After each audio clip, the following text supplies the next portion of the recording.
João, no capítulo 2.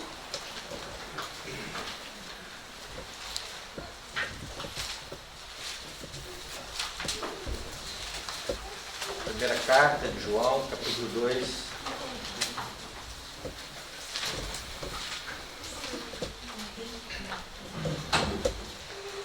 Verso 18. Filhinhos, já é a última hora. E como vistes que veio o anticristo, também agora muitos anticristos têm surgido, pelo que conhecemos que é a última hora.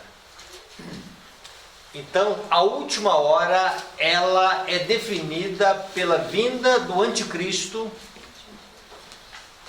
e também pela vinda de quem mais?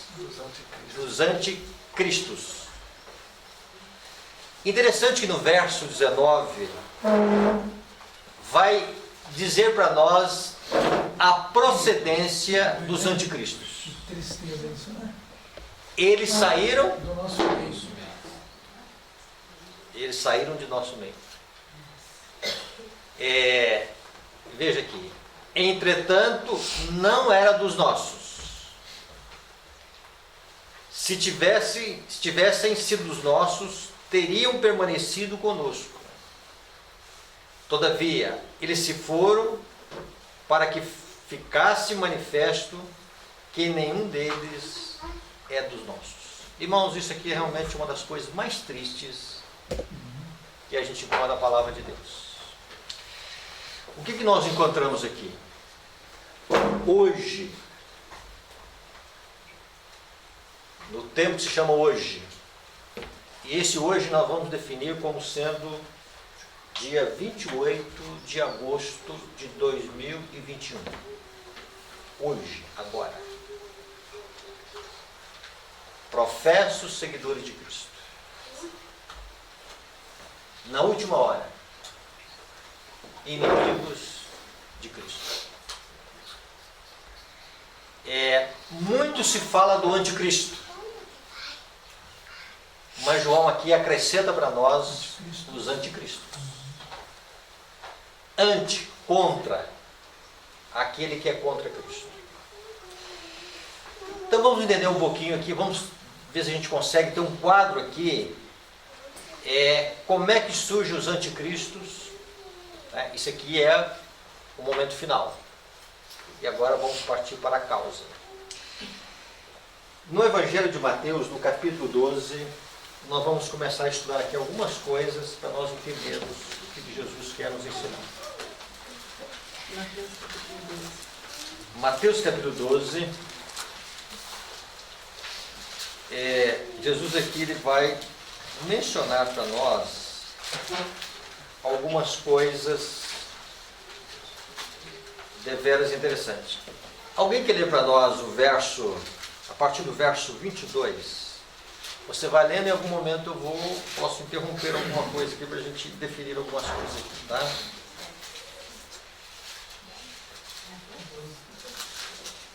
Alguém quer ler? 22? Então lhe trouxeram um endemoniado, cego e mudo, e ele o curou, passando o mudo a falar e a ver. E toda a multidão se admirava e dizia: é este, porventura, o filho de Davi? Mas os fariseus, ouvindo isso, murmuravam: este não expele demônios, senão pelo poder de Beelzebul, maioral dos demônios. Só um pouquinho aí. É apresentado um endemoniado com as características da cegueira e surdez. E Jesus vai curá-lo. E assim que Jesus o cura, ele passa a falar e ver. E a multidão que está ali, ela vai se contentar e vai glorificar o nome de Deus. E podemos até usar a imaginação, que muitos desses certamente conheciam esse homem, né? E vão dizer que ali estava o filho de Davi, Jesus, fazendo proezas, grandezas no nome de Deus. E entre aqueles que estavam presenciando, estava ali os fariseus, um grupo de fariseus. E esses estavam murmurando. E na mente deles, que estava passando no pensamento deles, e eles estavam expressando assim em cochichos, né? É que Jesus estava fazendo um milagre pelo poder de Beelzebul. Continue, irmão. Jesus, porém, conhecendo-lhes os pensamentos, disse: todo reino dividido contra si mesmo ficará deserto, e toda cidade ou casa dividida contra si mesma não subsistirá. Se Satanás espelha Satanás, dividindo está contra si mesmo, como, pois, subsistirá o seu reino? E se eu expulso demônios por Beelzebul, quem por os expulsavam? Vossos filhos. Por isso, eles mesmos serão os vossos juízes. Só um pouquinho. Então Jesus passa a contradizê-los, dizendo que se ele estivesse fazendo alguma coisa para Satanás ou pelo príncipe das trevas, através dos espíritos malignos atuando na vida de Cristo, o reino de Satanás estaria sendo dividido. Então, Satanás estaria expulsando a si mesmo, né? Aqueles espíritos imundos que estavam atuando ali na vida daquele homem. Sim, irmão, pode continuar. Se, porém, eu expulso demônios pelo Espírito de Deus, certamente é chegado o reino de Deus sobre vós. Ou como pode alguém entrar na casa do valente e roubar-lhe os bens, sem primeiro amarrá-lo? E então lhe saqueará a casa. Tá, então veja bem, Jesus vai dizer, olha, se eu estou expulsando, né, demônios pelo Espírito de Deus, pelo poder do Espírito Santo, certamente é chegado o reino de Deus sobre vós. Consegue visualizar aqui que há uma diferença muito grande entre alguém ser usado pelo poder do Espírito Santo para alguém ser usado pelo poder do maligno. A coisa não se harmoniza. Uma certa feita, acho que não sei se eu cheguei a contar aqui, hoje ele é muito meu amigo, alguém me pediu um estudo bíblico, e ali eu fui dar um estudo bíblico para ele, ele estava começando a ir para uma igreja pentecostal, e eu gosto de estudar com os pentecostais, e eu comecei a estudar com ele Atos 2, e mostrando o ministério do Espírito Santo ali com uma contrafação. É um estudo assim muito pesado, né? No sentido de que vou apresentando assim algumas coisas, no sentido de que, de uma maneira assim muito suave, do falso com o genuíno. E ele interrompeu o estudo e disse: pastor, o senhor não teve coragem de me dizer. Mas o que o senhor queria me dizer é que a igreja que eu estou indo é um centro espírita. Eu assustei, né? Porque assim, eu vou assim, então, orando a Deus para ser bastante suave, né? Assim, para não chocar, né? Mas, ao mesmo tempo, também dando umas coordenadas assim para o indivíduo não se iludir muito onde ele está, né? E aí eu disse para ele: você entendeu assim? E ele disse: entendi, pastor. Só faltou coragem para me dizer isso. Muito participativo, e aí é o seguinte, ficou assim aquele clima muito tenso, né? Um ar assim, eu não podia falar para ele que eu não estava dizendo aquilo, tá? E aí eu disse para ele o seguinte: olha, olhei para ele e disse: vamos fazer o seguinte, vamos fazer a prova dos 9. E o que é a prova dos 9? Os que já estudaram matemática aí no tempo da minha bisavó, né? Tinha uma conta lá, né? Não tinha calculadora, né? Tinha que dar era fora os 9, um negócio assim, né? Não sei como é que era, os 9 fora, né? E disse: como é que é essa prova dos 9? Eu disse: muito simples. Você vai num culto e tem a descida do Espírito Santo na sua igreja. Se for uma coisa bonita, você vai chegar e dizer: pastor, é de Deus. Mas se você vê o povo lá com o olho arregalado, assustado, cabelo em pé, você pula fora tá? Que não é de Deus. Aí ele ficou fechado, um estudo, 2 estudos, não falava nada. Aí um dia ele estava em casa, ele ligou para mim e disse, pastor, marca meu batismo. O que aconteceu, fulano? Pastor, teve coisa lá que não quero nem te falar o que eu vi. Por que não estou contando essa história? Irmãos, tem uma diferença muito grande, não tem? Uma pessoa ser usada pelo Espírito Santo para ele ser usado por um espírito maligno. E no caso aqui de Jesus, irmãos, né? Olha para Jesus. Veja a fisionomia de Jesus, o Espírito Santo sobre Cristo, a suavidade de Cristo, a mansidão de Cristo, o toque de Cristo, né? A graça de Cristo, a atmosfera que estava em volta de Cristo, de tal maneira que as crianças eram atraídas por Cristo, tá? E agora ele é interpretado como sendo um agente de espíritos malignos para fazer, vamos dizer assim, possíveis milagres. E agora Jesus vai dizer uma coisa muito interessante. Continua, irmão, no capítulo 12, agora no verso, faltou o verso 30 e 31 e 32, os 3 últimos versos. Tá, quem não é por mim é contra mim. Quem comigo não ajunta espalha. Então, quem não é por mim é contra mim. Entendeu aqui o princípio do anticristo? Então, o que é o anticristo? Ele é contra Cristo. Tá? Quem não é por mim, esse termo anti quer dizer contra. Tá? Quem não é por mim é contra mim. Quem comigo não ajunta, espalha. Continua. Por isso vos declaro, todo pecado e blasfêmia serão perdoados aos homens, mas a blasfêmia contra o Espírito não será perdoada. Se alguém proferir alguma palavra contra o Filho do Homem, ser-lhe-á isso perdoado, mas se alguém falar contra o Espírito Santo, não lhe será isso perdoado, nem neste mundo, nem no porvir. Então, agora Jesus vai dizer essas palavras aqui tão incisivas, né, tão fortes, né, que todo pecado, ele ainda existe um espaço para o arrependimento. Mas o pecado contra o Espírito Santo não tem arrependimento, não tem misericórdia, não tem perdão. De vez em quando a gente encontra na igreja algumas pessoas que ligam, né, buscam orientação do pastor. Um dia desse alguém me ligou e disse, pastor, eu acho que eu pequei contra o Espírito Santo. E as pessoas não conseguem às vezes entender o que é o pecado contra o Espírito Santo. Para nós entendermos isso, nós temos que entender aqui algumas coisas que estão acontecendo aqui e o auditório que Jesus está dizendo essas palavras. Para um grupo de fariseus. E é aqui que nós queremos estudar um pouquinho esse conceito com os fariseus.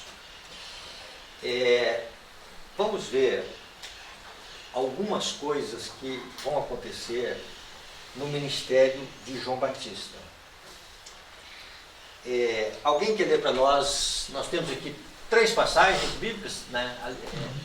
Uma João capítulo 1, verso 8, outra João 5, 35 e outra João 1, 19 a 24. Quem é o primeiro que quer ler? Pois não, irmã, você vai ler para nós a primeira passagem.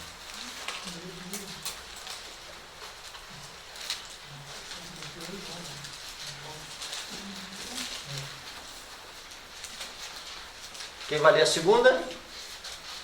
Sim? Marina? Terceira? Pode. Então lá, primeira passagem.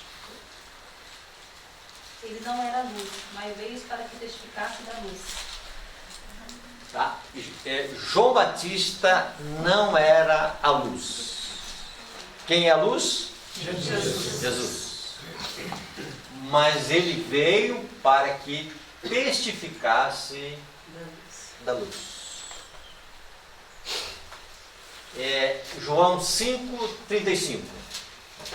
Ele é a lâmpada que ardia e iluminava, e vós quiseste por algum tempo alegrar-vos como a sua luz. Tá, então é o seguinte. Olha o que Jesus diz, irmãos. João Batista não era a luz, ele era a lâmpada. Ele era uma luz menor. E por algum tempo quisestes alegrar-vos com a sua luz. Quando João Batista começou o seu ministério, as pessoas elas ficavam encantadas com as palavras de João Batista. A tal ponto que esses fariseus, eles vão até onde João Batista está pregando, ali, nas margens do Rio Jordão, e eles vão procurar o batismo. Vocês conhecem a história. Então, o início de João Batista com os fariseus foi um bom início. Eles se alegraram com aquela luz. E até foram procurar João Batista. A mensagem de João Batista não era uma mensagem suave. Diz que via seu povo enganado, satisfeito consigo mesmo e adormecido em seus pecados. É o conceito laodiceano, a mesma coisa. Anelava despertá-los para uma vida mais santa. A mensagem que Deus lhe dera destinava-se a acordá-los da letargia e fazê-los tremer por sua grande iniquidade. Antes da semente do Evangelho poder encontrar guarida, o solo do coração deveria ser revolvido. O arado precisa entrar. E o corte tem que ser feito. Antes de ser possível buscar cura em Jesus, precisavam ser despertados para o perigo que corriam em razão das feridas do pecado. A mensagem de João Batista não era uma mensagem suave, mas era uma mensagem de salvação. Era uma mensagem de Deus. Que Deus estava chamando o seu povo para que eles pudessem entender em que caminho eles estavam e pudessem ouvir a mensagem e pudessem despertá-los. O que vai acontecer? De início, aquela voz foi uma voz que despertou os fariseus. Mas com o passar do tempo, eles entenderam que precisavam de reforma na vida. Vamos agora a João, capítulo 1, verso 19. Este foi o testemunho de João, quando os judeus enviaram de Jerusalém sacerdotes e levitas para lhe perguntar: quem és tu? Continua. Ele confessou e não negou. Confessou: eu não sou o Cristo. Então lhe perguntaram: quem és, pois? És tu Elias? Ele disse: não sou. És tu o profeta? Respondeu: não. Disseram-lhe, pois, declara-nos quem és, para que demos resposta àqueles que nos enviaram. Que dizes a respeito de ti mesmo? Então ele respondeu: eu sou a voz do que clama no deserto. Endireitai o caminho do Senhor, como disse o profeta Isaías. Ora, os que haviam sido enviados eram de entre os fariseus. Os fariseus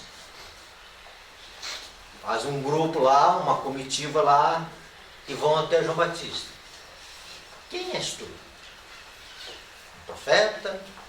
Um Jeremias da vida? Um Elias da vida? Né? Cristo? Não, não sou Cristo. Mas quem és tu? Eu sou a voz do que clama no deserto. Interessante que essa expressão, eu sou a voz, é uma expressão que ela está relacionada com a divindade, com Cristo. E de Cristo, através de Cristo, o Espírito Santo agindo. Então, quando João Batista, que ele está dizendo, eu sou a voz, se Você vê essa expressão, eu sou no Evangelho de João, eu sou o caminho, eu sou a verdade, eu sou a vida. Né? Eles precisavam entender que por detrás da roupagem de João Batista, por detrás dessa moldura humana chamada João Batista, quem falava por intermédio de João Batista era o Espírito Santo. E em vez de renderem a vida ao Espírito Santo, o que vai acontecer? Eles vão rejeitar o mensageiro. Mais adiante, o livro de Lucas diz que eles vão dizer que João Batista tem demônio. João Batista tem demônio. João Batista é um endemoniado. Um louco. Interessante que eles não colocaram defeito na mensagem, mas colocaram defeito no mensageiro. Atingiu o mensageiro, atingiu a mensagem. Como é que você vai crer numa mensagem de um indivíduo De um louco. que tem demônio, ou de um louco, tá? Ou de alguém que os espíritos imundos o controlam? Então, entendeu? Este foi o erro dos judeus, dos fariseus, melhor dizendo. E uma vez rejeitando esta luz, a lâmpada, eles rejeitaram a luz maior quando veio Jesus. Então, começou um caminho de rejeição de Cristo, e esse caminho começou com a mensagem de João Batista.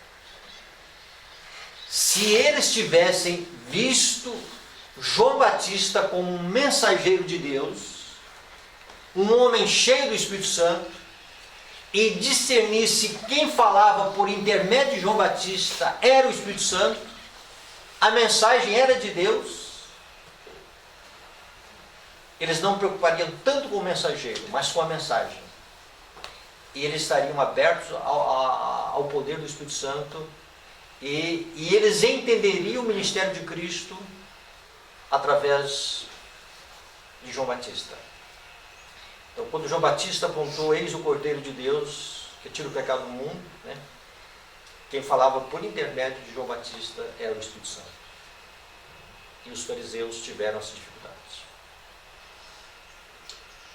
Quando nós chegamos na época de Cristo, aí aparece agora a luz maior.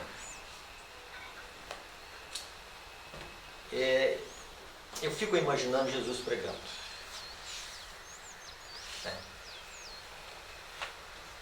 A suavidade e o poder convincente de Cristo.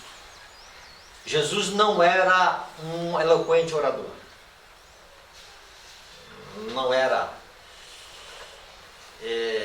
Não seria esse pregador eloquente. A irmã Mati mencionou sobre isso. Jesus era fervoroso de espírito. E as palavras que saíam dos lábios de Cristo eram palavras que eram recheadas de amor, de misericórdia, de bondade, às vezes também incísicas.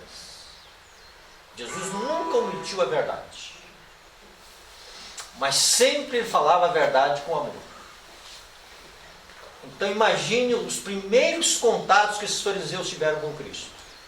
E chegaram em casa e disseram, olha, alguém fala com autoridade. Mas com o passar do tempo, eles vão olhando o ministério de Cristo. E a gente pode olhar no Evangelho de João, se você fizer um estudo, capítulo 6, vocês vão ver que as pessoas estão buscando a Cristo, estão correndo atrás de Cristo, e chega um momento que Jesus coloca para eles um sermão muito duro. Se não comerem a minha carne, beberem o meu sangue, não tem vida em vós mesmos. Mas como, Senhor? O que eles passam? Eles passam a interpretar a mensagem de Cristo como sendo uma mensagem literal. Eles sabiam que Jesus não estava dizendo literalmente. Estava dizendo, olha, ele está dizendo alguma coisa que, no contexto dos judeus, né, comer sangue é inconcebível. Então, diante disso tudo, eles vão rejeitar o ministério de Cristo. E quando nós encontramos a morte de Cristo, a ascensão de Cristo, Cristo vai para o santuário celestial, o Espírito Santo desce, e se eles tivessem abertos o coração ao Espírito Santo, eles teriam visto o caminho em direção ao santuário aberto e teriam se arrependido dos seus pecados. Mas um grupo de fariseus, eles vão dando passos de resistência à luz menor, e através da luz menor, a luz maior, e através da luz maior, a descida do Espírito Santo. E para muitos em Jerusalém, ali na descida do Espírito Santo em Atos 2, foi um momento do coração se render ao poder convincente do Espírito Santo. E a palavra de Deus diz que 3.000 almas se renderam ao poder convincente do Espírito Santo. Amém.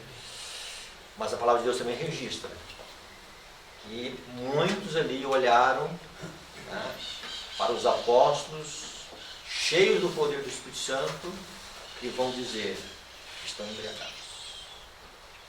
Estão embriagados. Ali estavam fechando o coração e estavam interpretando a obra do Espírito Santo como uma embriaguez, como o efeito do alcoolismo. Consegue visualizar, né? Os fariseus de início com João Batista, tem demônio. Mais adiante com Jesus, ele fala pelo poder de Beelzebul. Agora, um grupo ali em Jerusalém, no Pentecostes, dizendo, vamos dizer, estão embriagados. Então, há um processo, o pecado contra o Espírito Santo é um processo de rejeitar uma luz menor, e essa rejeição vai continuando, o coração vai resistindo, vai endurecendo, até o momento que o Espírito Santo não consegue mais acesso ao coração. E a pessoa, então, ela passa a interpretar a obra do Espírito Santo como sendo a obra de Satanás. Esse é o pecado. Inverte as coisas, né, pastor? Ele inverte as coisas. A cegueira vai. Então, a luz, quando ela não é acariciada, ela se torna trevas. É rejeitado. Né? Ela é rejeitada. Tá? E para aquele que a rejeita, ela é interpretada como sendo trevas. É isso, né? Não é que a luz se tornou trevas, Jesus se tornou trevas. Mas para o coração, que ele rejeitou a luz de Deus, se faz noite na sua alma. Então, quando aquele momento que Jesus estava fazendo aquele milagre ali, né? Jesus estava cheio do Espírito Santo, no poder do Espírito Santo, e para aqueles fariseus, ali estava uma noite de trevas. Possa ser que seja um dia ensolarado, a Bíblia não fala, tá? Mas para aqueles fariseus, tornou-se trevas. Isso é muito significativo para nós, irmãos. Estão entendendo de onde procedem os anticristos? Tá? São passos em resistência à luz. E como que eles resistiram à luz? Através da voz que falava por intermédio de João Batista. Através do ministério de Cristo, da ação de Cristo. Eles rejeitavam. Por quê? Qual que é a dificuldade que eles tinham em relação ao ministério de João Batista, ao ministério de Cristo? Ceder o coração para Deus. Abandonar os seus errôneos caminhos. Existe uma voz falando de Deus hoje.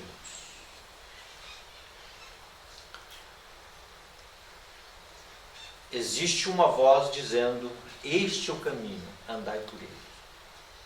Endireitai as veredas. Consertai o que está errado.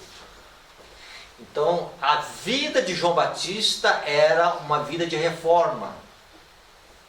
Quando se fala de reforma, não é só reforma a regime alimentar. É uma reforma do todo, começando do coração.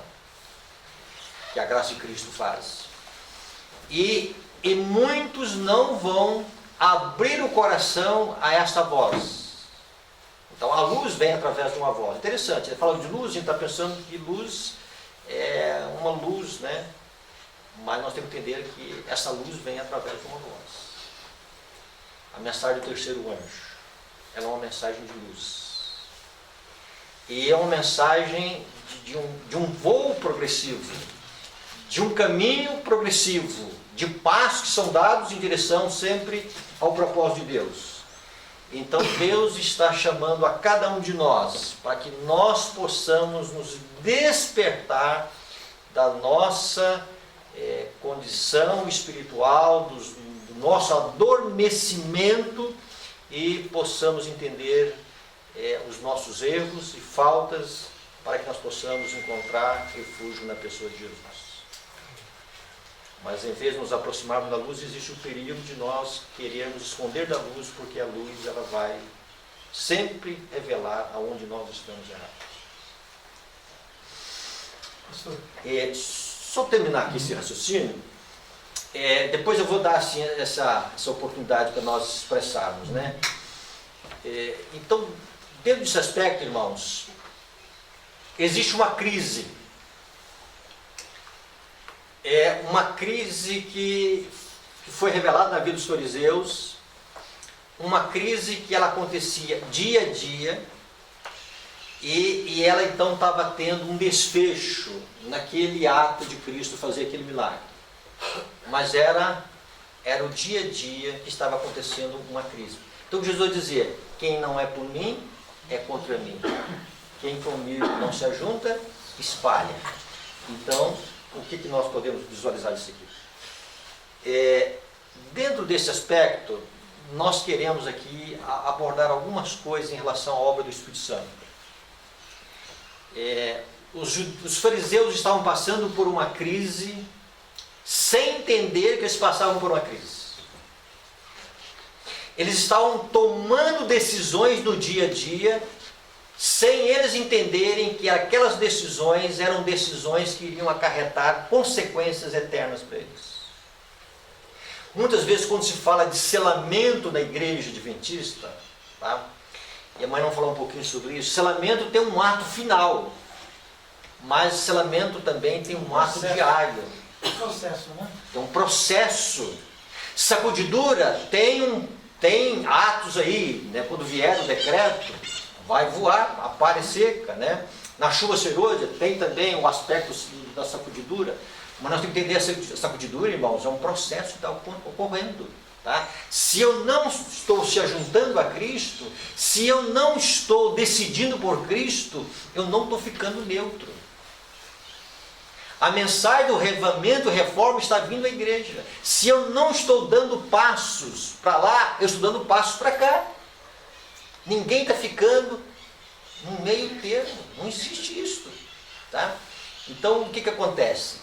Dia a dia nós estamos tomando decisões, ou lado de cá, ou lado de lá.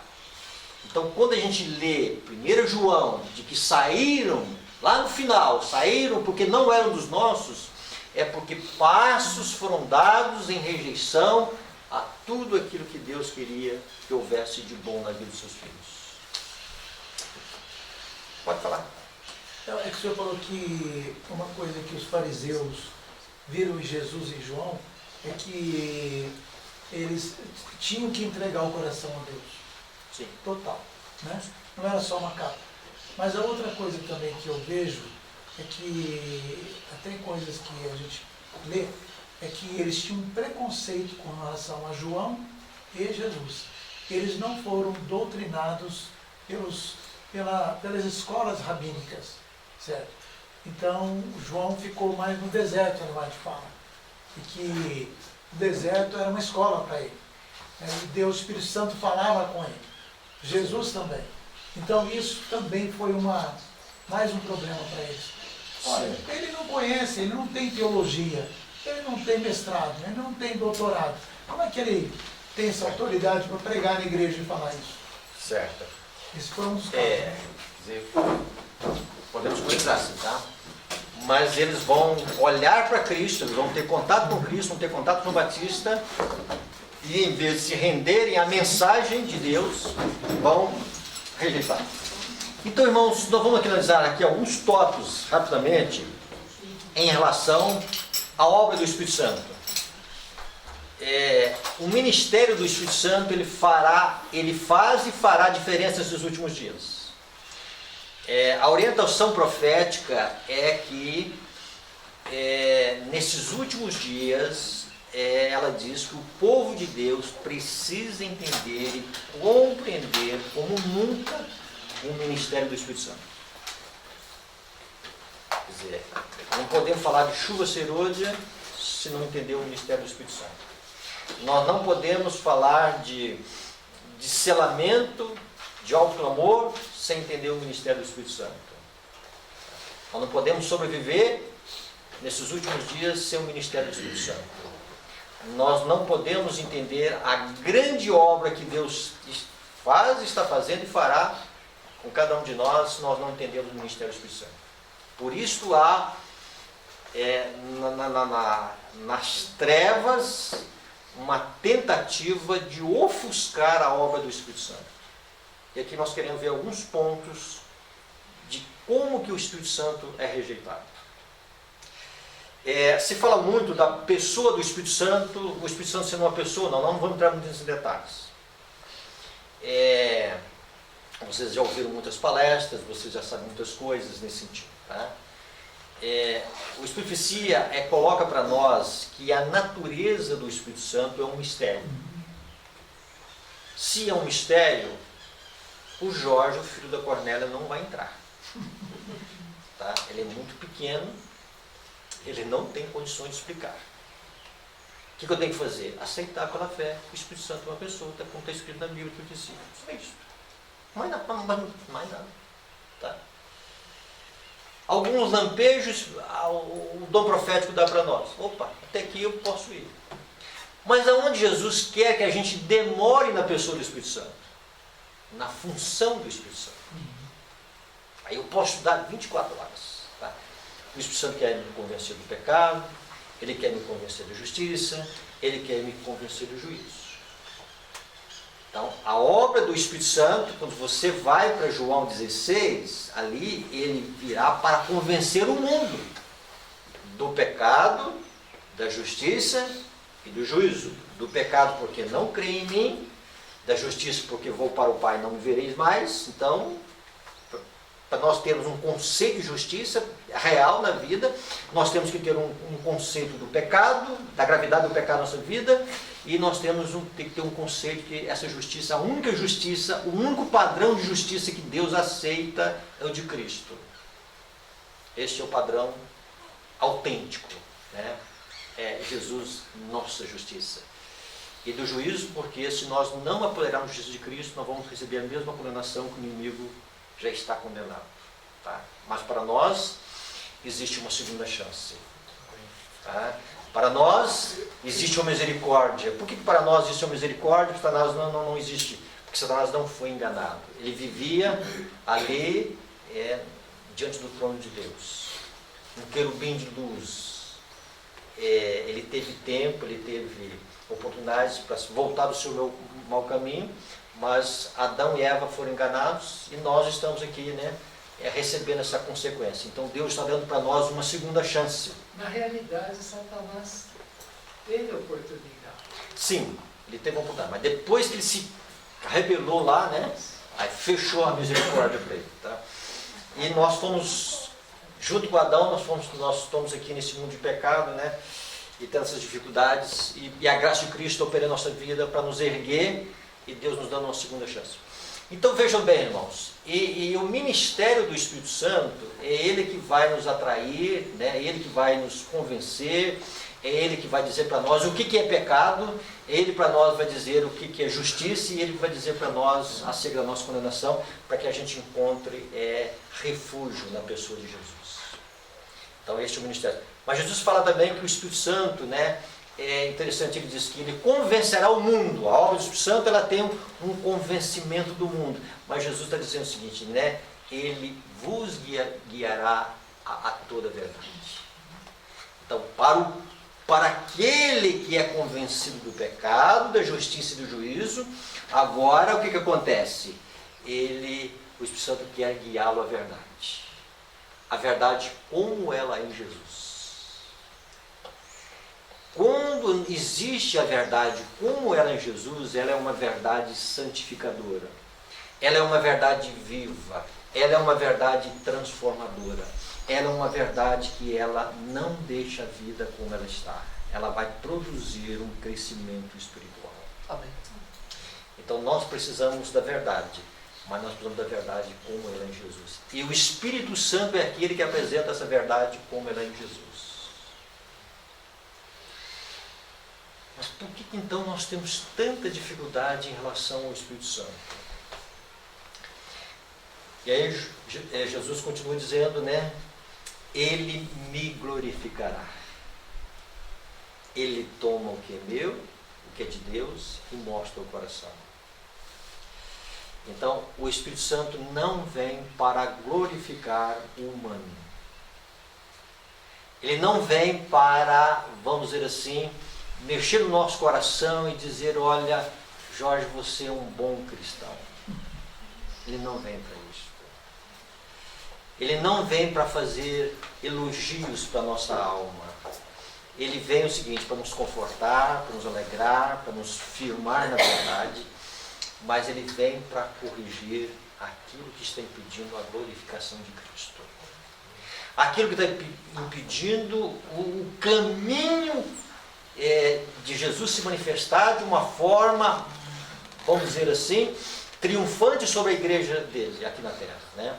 Quais são as pedras de tropeço, ou melhor, quais são os obstáculos, ou quais são os vales que estão impedindo de que o rei manifeste a sua glória no nosso meio, né? Então nós vamos entender sempre isso, né? Jesus vai falar de vales, Jesus vai falar de caminhos escabrosos, outeiros e assim por diante. Então o Espírito Santo ele vem para fazer uma linha reta, retidão de caráter, né? Endireitar o que está torto, né? Então, veja bem, Jesus vem para, vamos dizer assim, através do ministério do Espírito Santo, né, preparar um povo para encontrar com o Senhor. Amém. E porque ele não vem para louvar o ser humano, ele vem para glorificar a Cristo, ele vem para manifestar o propósito de Deus para o momento final, muitos terão dificuldade com o ministério do Espírito Santo. E aqui nós queremos ter algumas coisas aqui em relação a isso.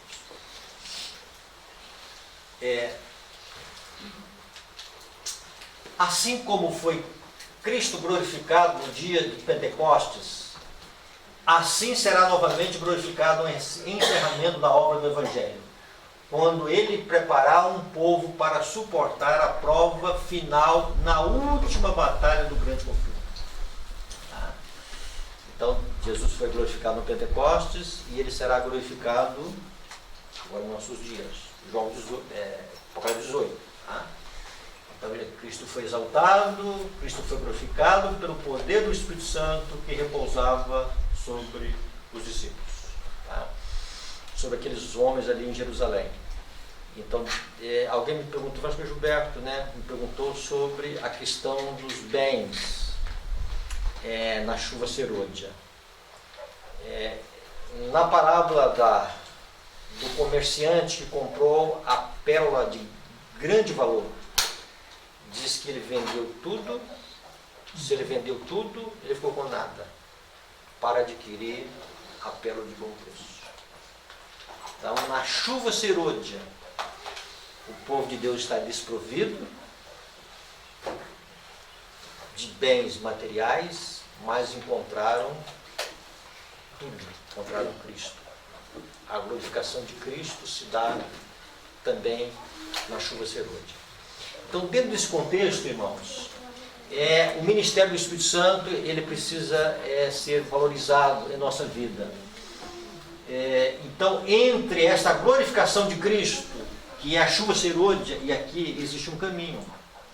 Tá? E nós estamos nesse caminho, nós estamos aqui. Tá? O que precisa ser feito em relação ao ministério do Espírito Santo em nossa vida? Então, hoje, Deus está dizendo, pegue o Espírito Santo. Isso nós vimos no nosso estudo pela manhã. Tá? E no amanhã Deus está dizendo, olha, vocês vão receber aquilo que vocês pedem. Mas entre esse pedir e esse receber, existem algumas coisas. Tá? É aqui que nós precisamos entender. Primeiro, sobre a personalidade do Espírito Santo. Já falamos um pouquinho sobre isso, mas vamos ver esse texto aqui. O Espírito Santo tem personalidade. Do contrário, não poderia testificar ao nosso espírito com o nosso espírito que somos filhos de Deus. Deve ser também uma pessoa divina. Do contrário, não poderia perscrutar os segredos que jazem ocultos na mente de Deus. Assim também ninguém sabe as coisas de Deus, senão o Espírito de Deus. Isso aqui é um texto, tanto de profecia como da Bíblia, que só vai entender as coisas de Deus quem é Deus. Né? Nós entendemos pouco acerca de Deus, porque nós somos humanos. Né? Mas o Espírito Santo não, ele que revela as coisas de Deus para nós. Segundo passo, em submissão. Muitos há que creem e professam reclamar a promessa do Senhor. Muitos oram pedindo o Espírito Santo. Creem que devem orar pedindo o Espírito Santo. Falam acerca de Cristo e acerca do Espírito Santo. E todavia não recebem nenhum benefício. Não entregam a alma para ser guiada e regida pelas forças divinas. Não podemos usar o Espírito Santo.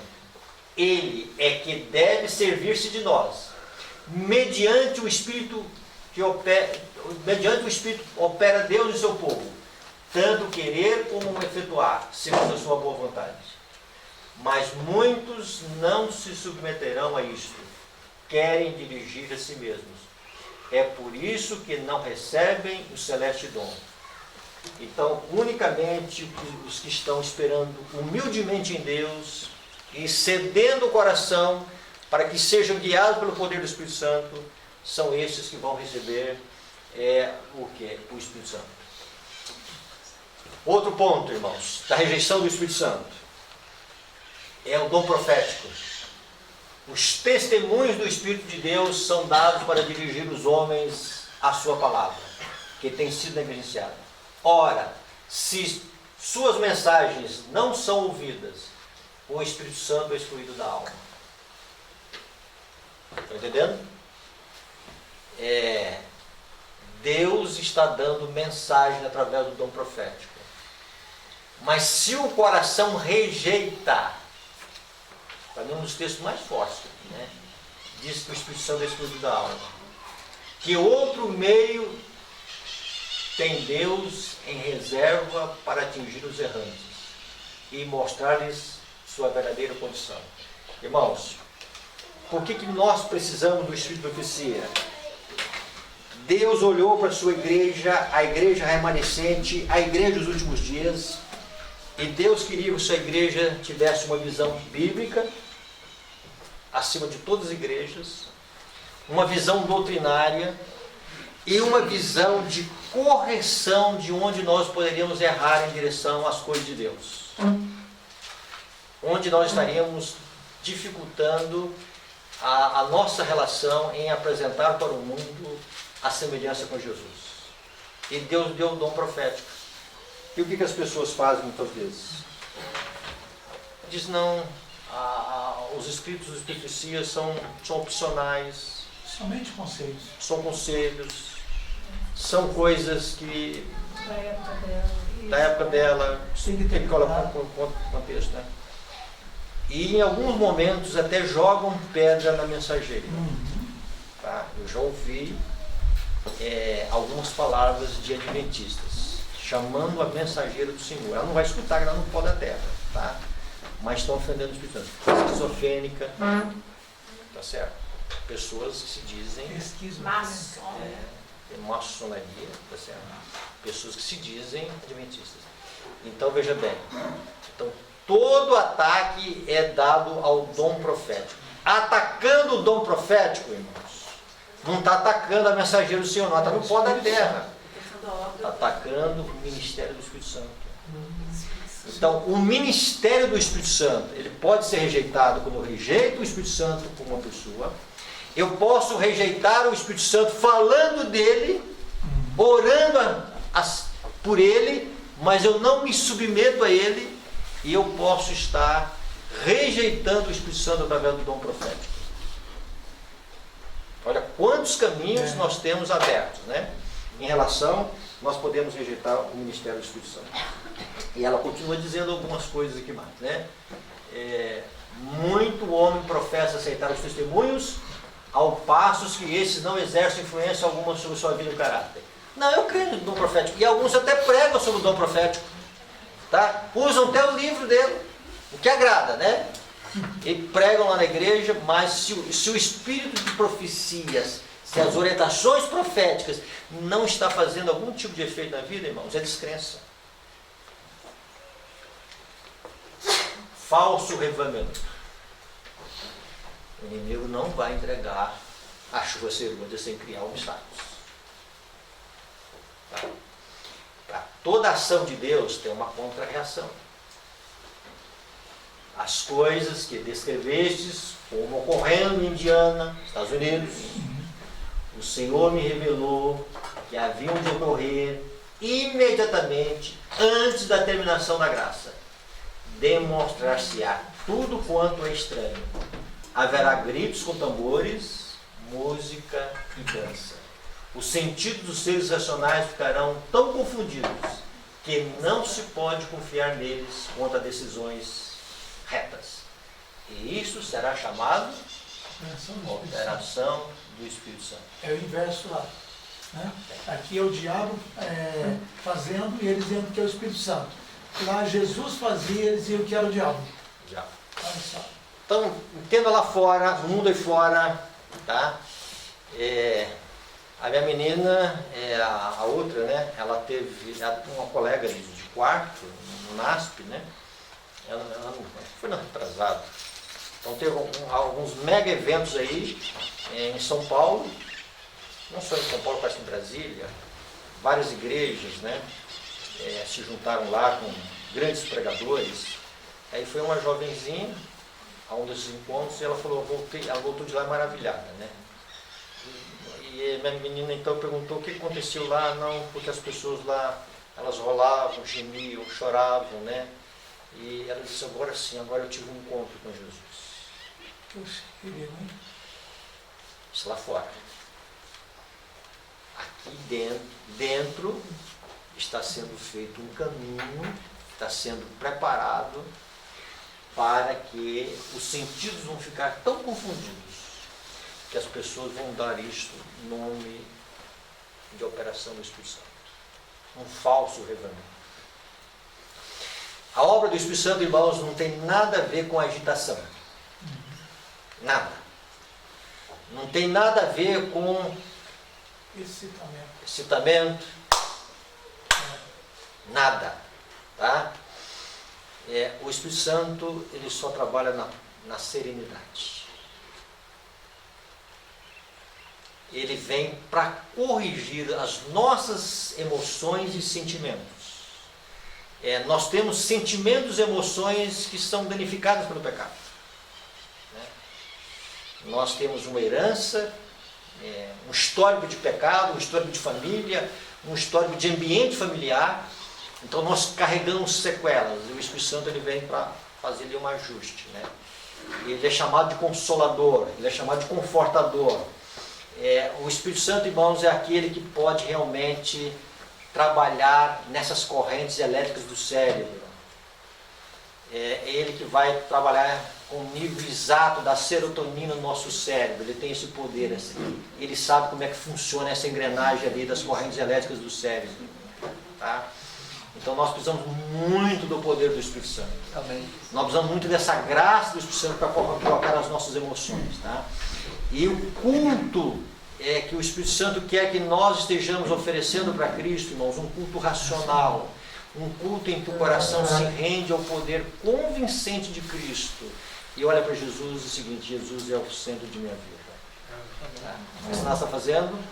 Ele já está despertando um ministério paralelo ao que Deus quer para que nós estejamos sendo enganados.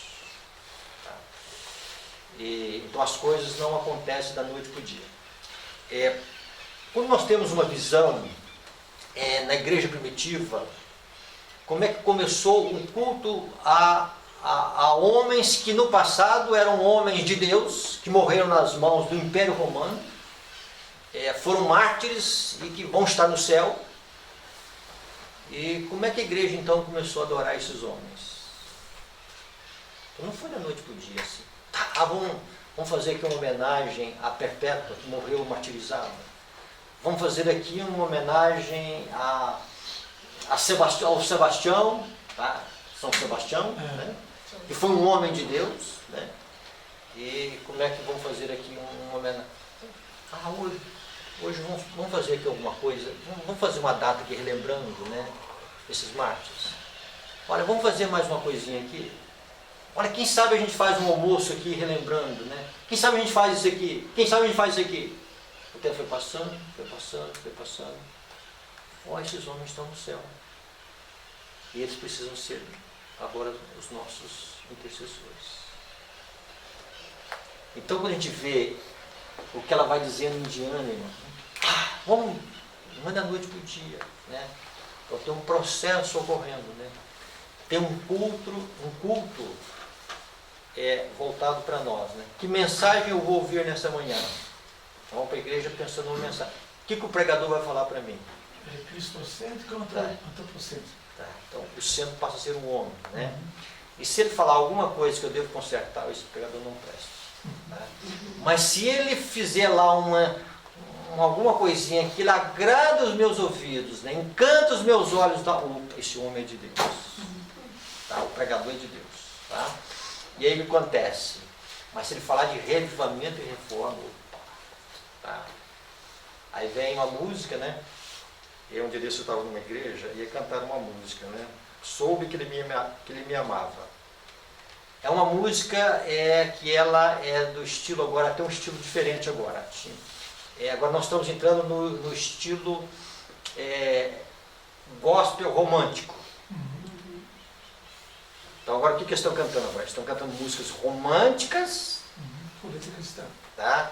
Não é assim, vamos dizer o seguinte, a música romântica o que ela faz? Ela fala de amor. Ela fala do casal que está se arreatando, né? Aí tem um clipe lá, o marido brigando com a esposa, discutindo alguma coisinha lá, a esposa sai, daí a pouco ele sai atrás, né? E a música dá esse enfoque, né? Então é o seguinte, e ela vai entrando, e é interessante que quando eu vi a pessoa cantando, ela não cantou sabendo que ela estava cantando. Tá? E a igreja dizendo amém depois no final, né? Mas era uma música romântica, só romântica, né? Ela foi feita de uma forma romântica. Uma cantora evangélica, né? E aí é o seguinte, então nós estamos vivendo agora no mundo romântico, né? Isto vai entrando assim lentamente, né? Lentamente. E a igreja vai dizendo amém, amém e amém. Tá? Então o caminho de Indiana sendo preparado. Tá? Para isto ser chamado operação do Espírito Santo. Não, pastor, não tem tambor ainda, né? Não tem ainda, vamos dizer o seguinte, a dança não tem ainda, né? Não tem, né? Tambor e dança não estão em todas as igrejas, mas já tem algumas. Tem algumas ao vivo. Então é o seguinte, né? Então essas coisas estão chegando, tá, irmãos? Estão chegando. E aí o que acontece é o seguinte, tá? Essas coisas estão chegando. Então que Deus tenha misericórdia de nós, porque nós vamos viver em dias, né? E a operação do erro vai dizer que nós temos uma manifestação do Espírito Santo na igreja. O Espírito Santo, ele quer fazer milagres na nossa vida? Sim. Ele quer fazer curas físicas? Sim. Mas a maior obra que o Espírito Santo quer fazer no nosso coração, irmãos, é corrigir os nossos defeitos. Amém. Se nós concentrarmos nisto, tá? E o Espírito Santo nunca vai trabalhar fora da palavra de Deus. Ele nunca vai trabalhar contrário a Cristo. Ele nunca vai trabalhar contra a igreja de Deus. E se nós tivermos essa visão, e junto com isto, a visão de que ele nunca vai contra o Espírito de Profecia, nós vamos ter o seguinte, nós vamos ter uma segurança em relação à obra do Espírito Santo. E aí nós vamos entender o ministério do Espírito Santo, para que o ministério do Espírito Santo ele esteja sendo valorizado em nossa vida. E a gente consegue ver aqui quantas coisas, né, dificuldades que nós podemos ter com o Espírito Santo, né? Não aceitar o Espírito Santo como uma pessoa, o outro lado, aceitar como uma pessoa, mas não deixar que ele possa direcionar a nossa vida, tá? Rejeição da Espírito de profecia e um falso reavivamento acontecendo na nossa vida. Embriagados e rejeição. Parece aqui que Não, tá, continua isso. a tela que não, sim, os anciãos, aqueles a quem Deus dera grande luz e que haviam ocupado o lugar de depositários dos interesses espirituais do povo, haviam traído o seu depósito. Isso aqui é uma referência a Ezequiel 9. Amanhã nós vamos falar um pouquinho sobre isso aqui. Tá? O que está em Ezequiel 9? Ali fala do selamento. E ali fala daqueles que foram selados. E fala dos que vão receber, vamos dizer assim, os castigos de Deus. E dentro daqueles que vão receber os castigos de Deus, está dizendo lá, né? Começai pela minha casa, começai com os anciãos. Tá? E esses são os anciãos. Agora, veja o interessante aqui. Colocaram-se no ponto de vista de que não precisamos esperar milagres e as assinaladas manifestações do poder de Deus, como nos dias da antiguidade. Ou seja, em outras palavras, Pentecostes aconteceu lá. Hoje nós estamos vivendo um tempo diferente. E olha que eu já ouvi isso na igreja. Tá? Atos 2 aconteceu lá. Nós estamos vivendo uma outra era. Para que dar tanta ênfase no Espírito Santo? Para que falar tanto do Espírito Santo? Tá? Então aqui é um perigo muito grande. Nós colocarmos num caminho, tá? E às vezes não nega a obra do Espírito Santo, de um lado, tá? Aceita como uma pessoa, até defende e até ajuda a excluir quem está rejeitando a obra do Espírito Santo como uma pessoa, mas eu me coloco num ponto de vista de que eu não preciso mais do Espírito Santo atuando de uma forma como atuou no passado. Então, irmãos, existe um grande perigo na nossa vida em nós não darmos a devida, vamos dizer assim, melhor dizendo, o devido lugar à obra do Espírito Santo. E às vezes nós vamos rejeitando, insultando a pessoa do Espírito Santo sem saber que nós estamos decidindo e será a nossa vida para a perdição. Nós precisamos desse ministério do Espírito Santo para que ele possa nos ajudar e possa nos ajudar cada dia mais para que nós estejamos dentro do verdadeiro revivamento e dentro do propósito de Deus para esse momento final. Satanás fará de tudo para que o ministério do Espírito Santo seja ofuscado, de um lado ou de outro, porque ele sabe, ele já evidenciou por experiência própria, ele sabe que o poder dele foi ineficaz no Pentecostes. E ele sabe que o poder dele será ineficaz quando a chuva serôdia cair. Ele sabe disso. Se ele pudesse impedir que essa chuva caísse sobre a terra, ele impediria. Ele pediria. Se ele pudesse colocar uma lona cobrindo a terra para que não caísse a chuva serôdia sobre a terra, ele faria isso. Tá? E aí vejam bem, né, irmãos? Porque ele sabe que isso é um momento glorioso de Cristo. É um momento glorioso da Igreja de Deus. É um momento que o mundo vai ver a glória de Deus. O mundo vai ter um conhecimento do caráter de Deus. O mundo vai entender a pessoa de Deus assim, de uma maneira como nunca foi entendido. Então que nós estejamos dando esse devido valor. E quando agora nós chegamos à parte final, quando a gente olha lá que João está dizendo, né, filhinhos, a última hora, e os anticristos, e eles saíram do nosso meio, eles se foram e se perderam, mas eles se foram para que fosse manifesto que nenhum deles realmente era de Cristo. Então, quando nós olhamos isto, né, esses anticristos lá no futuro são os anticristos que estão se formando hoje. Na rejeição do quê? Do ministério do Espírito Santo.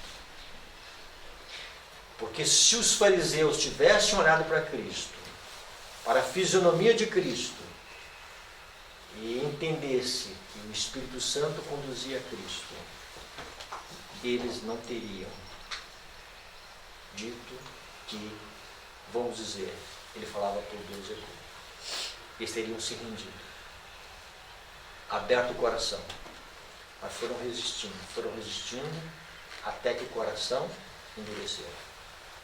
Aí se tornaram anticristos e foram perpetuando essa resistência até que veio o Pentecostes, e aí por fim continuaram com seus sacrifícios agora inúteis, matando animais lá, quando não viram o caminho aberto no santuário celestial. Que nós tomemos isso com consideração, né? E nós vejamos o grande ideal de Deus em nossa vida nesses últimos dias. Amém? Pastor, mas o senhor não quer terminar aquelas frases ali que parou no... essas palavras, os tempos mudaram. É muito interessante Tá. isso. É que eu quero comentar isso aqui amanhã. É muito Tá? interessante. Isso aqui eu quero comentar um pouquinho amanhã. Amanhã? Ah, tá bom. Eu deixei isso. Não, é porque é muito importante para a gente não comentar. Né? É por isso. Então, Eu já não sei sei. se o senhor vai, amanhã o senhor comenta, porque na continuidade daquilo de Ana, ela diz assim, que Satanás fará com que toda a igreja que ele conseguir colocar sob os seus cuidados, ele fará aquilo que ele fez em Indiana. Então dá a impressão que ela está falando conosco mesmo, não é com as outras. Não, Porque tá está falando falando conosco. Então dá a entender que nem todas as igrejas, nossa, cairão na armadilha dele. Não, tá? Então é o seguinte, corações, Isso. pessoas que vão ceder, tá? Sim. Então muitos... Vou até colocar isso aqui. Então veja bem, irmãos. Existe um princípio que antes eu ficava um pouco revoltado com pregadores com as ideias mais, vamos dizer o seguinte, contrárias à palavra de Deus. Estou falando do mundo lá fora, tá? Você liga a televisão, tá? E aí você vê que o indivíduo vende até lote na lua, né, com o nome de Deus, vassoura ungida e assim por diante, né? Aí eu disse, né, mas está errado isso, né? Esse cara dá revolta. Aí eu comecei a pensar de uma outra maneira. Existem corações abertos para isso. Porque se não tivesse corações abertos para isso, e gente que quer ouvir isso. Isso, ele não ouviria. Tá? E se você falar, e as pessoas vão querer ouvir sempre aquilo. Então é o seguinte, o diabo dá o engano que as pessoas querem. Tá? Se quer feijoada, ele dá feijoada. Se você quer pizza, ele te dá pizza. Se você quer arroz, ele te dá arroz. Tá? É o que você quer. Desde que você esteja aceitando alguma coisa errada. Tá? Então, veja bem, existe uma porta no nosso coração para alguma dessas tendências. E há uma outra tendência ainda, tá? Que eu não cheguei aqui a abordar aqui. Nós temos que ter muito cuidado com esse negócio de sonhos e visões. Satanás vai trabalhar muito através de sonhos e visões. Aparentemente são visões de Deus, mas não são. Então, na nossa natureza humana, nós sentimos um fascínio pelo sobrenatural. Tá? Ainda mais quando Deus está falando. Tá?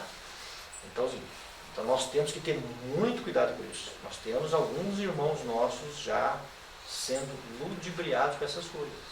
Tá? É interessante que, ao longo dos anos, com a igreja, em alguns lugares, quando eu comecei a falar de Avivamento e Reforma, eu comecei a ver que alguns irmãos queriam levantar na igreja, entusiasmados, com o pastor falando do Espírito Santo, pastor, eu tive um sonho. E aí, com jeitinho, a gente ia controlando aquilo, cortando os sonhos. Mas quando ia para a palavra de Deus aberta, não havia muito interesse. Tá?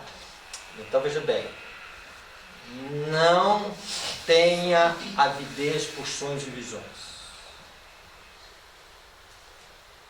Não procure essas coisas. Olha aqui. Está escrito? Satanás representa 99% de verdade num sonho. Ou numa visão. E 1% de engano. Só que esse 1% ele faz um estrago tremendo espiritualmente.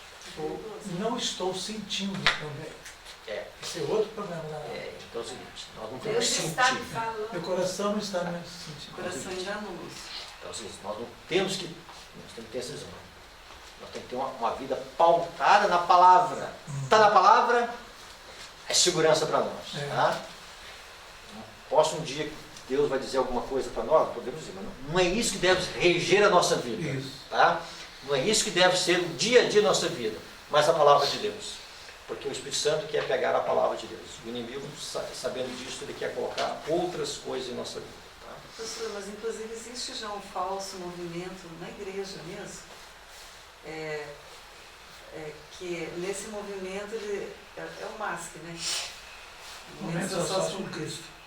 Que as pessoas que conduzem essas vigílias, elas falam muito que Deus fala, Deus Falou fala, comigo. Deus fala comigo, Deus falou comigo, realmente quase que deixando de Inclusive, lado. tirando a Bíblia mesmo. De lado realmente a Bíblia. Impressionante. A gente já foi convidado para uma vigília dessa. Nós não fomos. Não fomos porque isso realmente eu vejo que Deus conduziu a gente para Eu não fui ir. pesquisar sobre eles e eu vi sobre que isso, a gente não precisou, era. não era. Certo.